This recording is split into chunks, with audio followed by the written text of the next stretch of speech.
Hello అందరికీ welcome back to Chandra natural YouTube channel. ఈరోజు మన రెసిపీ వచ్చేసి కరివేపాకు కారం పొడి. టేస్ట్ అయితే చాలా బాగుంటుంది. ఫస్ట్ అయితే మనం ఈ కరివేపాకు అంతా ఒక 3 times వాష్ చేసుకోవాలి. మొత్తం వాటర్ అనేది ఉండకూడదు. ఈ విధంగా అయితే ఆరిపోవాలి. నెక్స్ట్ అయితే నువ్వులు, జీలకర్ర, ధనియాలు, శనగపప్పు, మినప్పప్పు, ఎండుమిర్చి, చిన్నులపాయలు అయితే తీసుకోవాలి.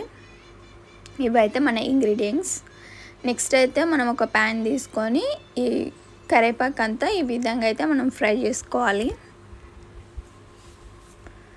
ఈ విధంగా ఫ్రై చేసుకున్నాక ఇదే ప్యాన్లో తగినంత ఆయిల్ అయితే వేసుకొని శనగపప్పు, మినపప్పు అయితే వేసుకొని ఫ్రై చేసుకోవాలి. ఈ విధంగా అయితే మనం ఫ్రై చేసుకోవాలి. నెక్స్ట్ అయితే ధనియాలు అయితే వేసుకోవాలి. ఈ కారం పొడి అయితే మనకి హెల్త్కి ఎంతో మంచిది, కళ్ళకు కూడా ఎంతో మంచిది. ఇంకా నెక్స్ట్ అయితే మనం ఎండుమిర్చి అయితే వేసుకోవాలి. ఎండుమిర్చి అయితే వేసుకొని ఫ్రై చేసుకోవాలి. ఎంతమందికి కరివేపాకు కారం పొడి అంటే ఇష్టమో కామెంట్ చేయండి. ఇంకా ఇడ్లీలోకి, రైస్లోకి, దోశలోకి చాలా బాగుంటుంది.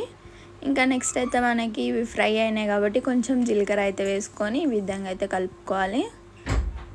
ఇప్పుడైతే మనం నువ్వులు అయితే వేసుకొని ఈ విధంగా ఫ్రై చేసుకోవాలి.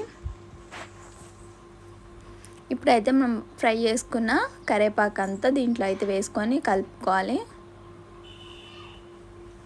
ఈ విధంగా మొత్తం బాగా కలుపుకోవాలి.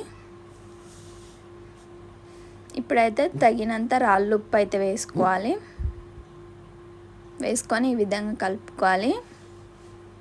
ఇప్పుడైతే మనం మిక్సీ జార్లోకి అయితే వేసుకొని ఈ విధంగా అయితే మిక్సీకి అయితే వేసుకోవాలి.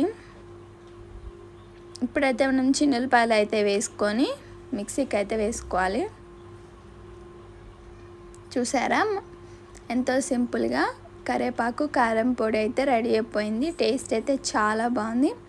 తప్పకుండా ఈ రెసిపీని ట్రై చేయండి. ట్రై చేసిన తర్వాత ఏ విధంగా వచ్చిందో కామెంట్ చేయండి. మన ఛానల్ కానీ ఫస్ట్ టైం కానీ చూస్తున్నట్టయితే చంద్ర నేచురల్ యూట్యూబ్ ఛానల్ని సబ్స్క్రైబ్ చేసుకోండి. Please like, share. Thank you for watching. Bye.